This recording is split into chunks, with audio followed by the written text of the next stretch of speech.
Hello YouTube, and welcome back. Today's video is going to be an 8-month update on my partial dreadlocks, and I'll be talking about root rubbing. What is it? Do you need it? What does it do? All that's coming up here soon, so stay tuned. Okay, so first up, what is root rubbing?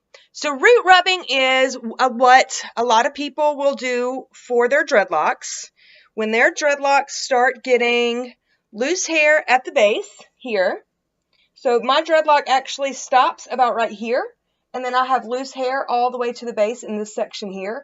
And root rubbing is where you take that dreadlock and you rub your dreadlock against the root here to help it lock up and help some of this fresh growth at the base of your dreadlock knot up and get a little friction and become a little knottier and knot up a little bit faster to add to the length of your dreadlock.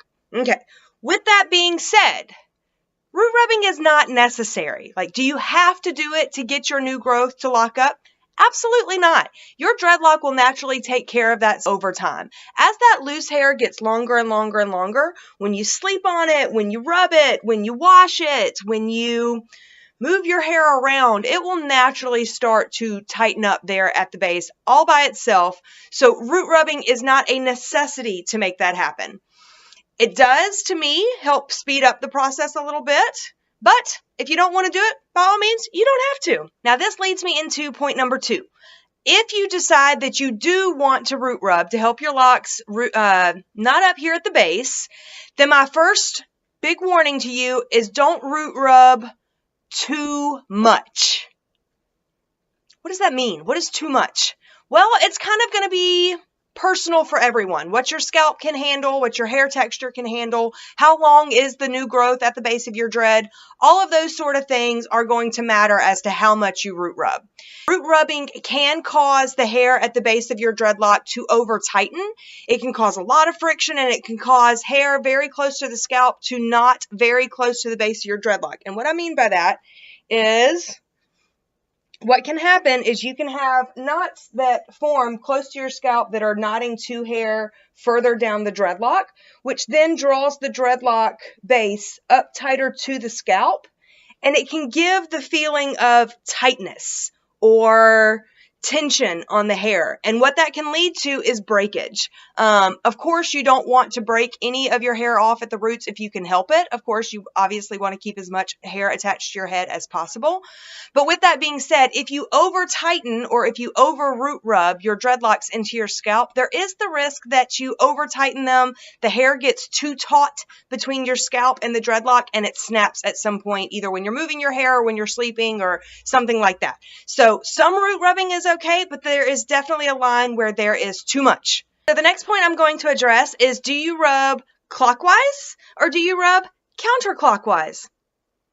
Believe it or not, guys, the choice is completely up to you. The direction, I think, is more so to just keep some consistency so that you're not rubbing hair one way and encouraging knots and then reversing it the other way and getting those knots to unwind themselves. So I think the general premise is that you just rub in a one direction consistently. My preference is counterclockwise just because that's what moves a little easier with my hand. This last little tidbit of information I have for you may just be a preference of mine. It's not necessarily a fact by any means, but if it can help anyone else in the process, I'm going to pass it along just in case. My preference when I do some root rubbing maintenance on my hair is that the hair is mostly clean. And by mostly clean, I mean that I don't want to have just washed it. I don't want to have washed it that morning or even possibly the day before, because the hair is really slick, it's really clean, and there's just not a lot of texture in there, at least with my hair, for knots to grab a hold of, create friction, and therefore create knots. On the other hand of that, I also do not like to do it with greasy or oily hair. So for me, that gets on to about like the 5-day, 4, 5, 6 day area. By that time, the roots of my hair have started to establish a little oil or a little grease texture to them, which makes the hair a little slicker, which then causes knots not to form as easily.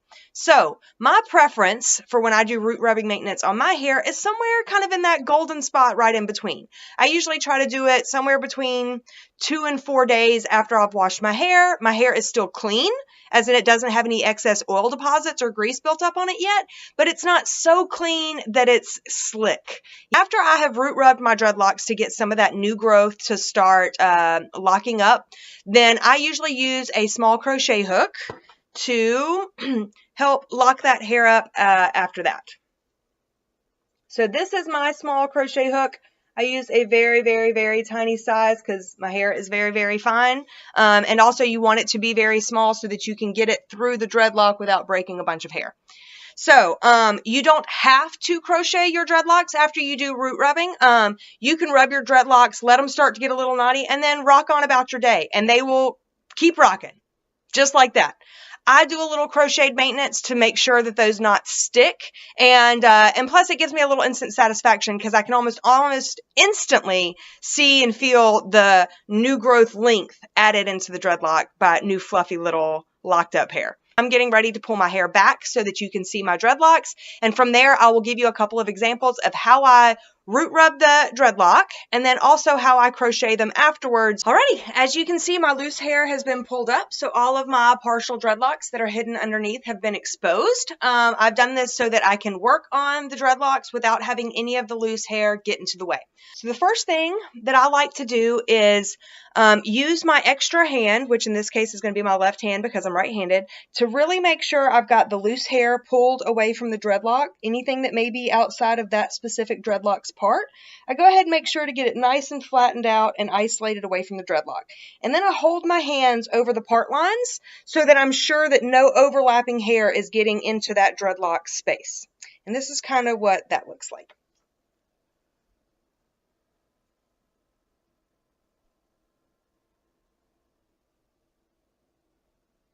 So you can see that I've got this dreadlock completely isolated, and I'm going to turn now and give you a view as best I can of what it looks like when I rub. So what you're going to do here is you're going to grab the base of your dreadlock between your two fingers here. I use my pointer and my middle finger, and you're just going to find where the solid part of your dreadlock starts.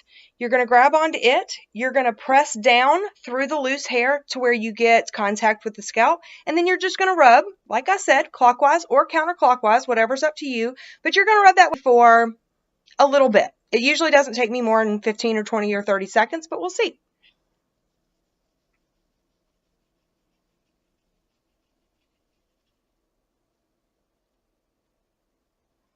If you start to feel hair that's outside of the dreadlock work its way into that dread, you want to make sure to separate them out. You want to keep these part lines as tidy as possible. Separation matters.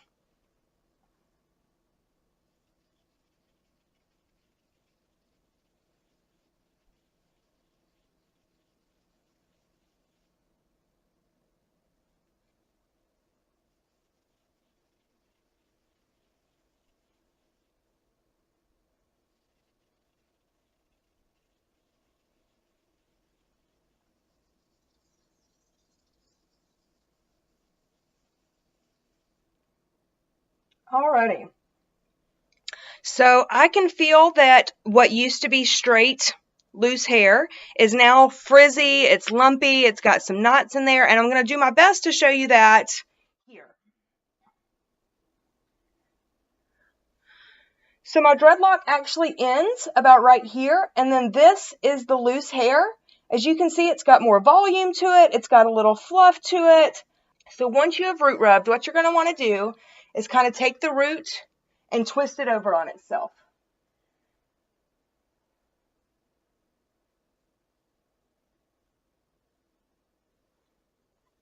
So all I've done there is just take the root that we just root rubbed and got a lot of friction and some new knots in, and I have spun it so that all of that hair turns into a nice tight little cylinder here at the base of the dreadlock. And now I'm going to crochet. Please be gentle with your crochet hook. These things can break your hair if you're not careful. If you're really rough or try to go really fast or work really rough on your hair, then these things can break your hair. If you take your time and go slowly, they don't have to break your hair. So there are a lot of arguments out there for not crocheting your hair. I think it's all in the way that you do it. So I'm going to show you how I do it. I'm going to take my time. But if you have any questions that I miss answering, drop them down in the comments down below and I'll make sure to get them answered for you then, okay? So I'm just going to stick this crochet hook into one side of the dread, find a few loose hairs, and pull them back into the center of the dread. And I'm just going to repeat that several times.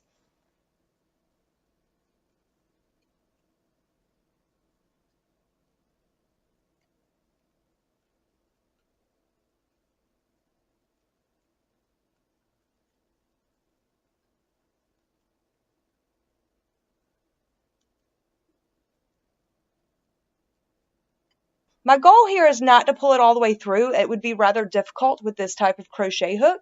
So you're really just trying to tidy in loose ends.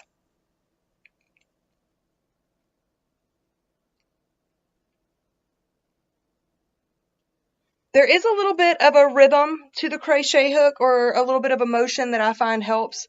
You know, it's got a little bit of a rock to it, so that the crochet hook doesn't get stuck, and it's all about practice. You will find what works best for you. There is not just one simple way to do it that makes it work for everybody, unfortunately.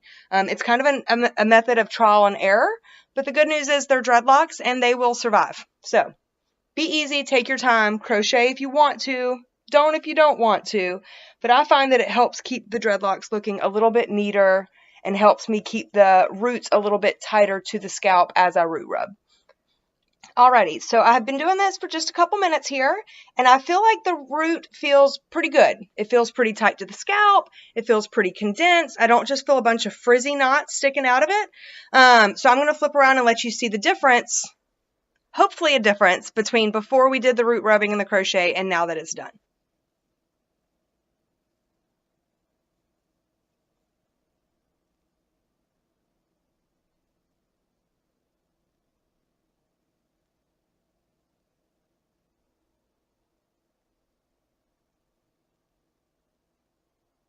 You can see it gets a little stiffer after it's been worked on. It's had a lot of hair pulled in. So it's going to be a little stiffer for another day or two after I do some tightening on it and things like that. This is also the chance to check your part to make sure you didn't accidentally pull any hair in from any other sections. It's easier to pull it out now than it is once that hair is set and actually truly locked into the dreadlock. So I always try to take a second after I've maintained a lock and done root rubbing to make sure that no neighboring hairs from any neighboring sections have made it into that dreadlock. Alrighty, I hope that gave you a pretty good look and some details into not only what root rubbing is, but how to do it and what it does for your hair. I appreciate you guys staying tuned all the way until the end. If you like this video, please give it a like down below. And if you'd like to stay in tune with my partial dreadlock journey, then give us a subscribe. We can't wait to see you next time, guys. Take care and stay naughty.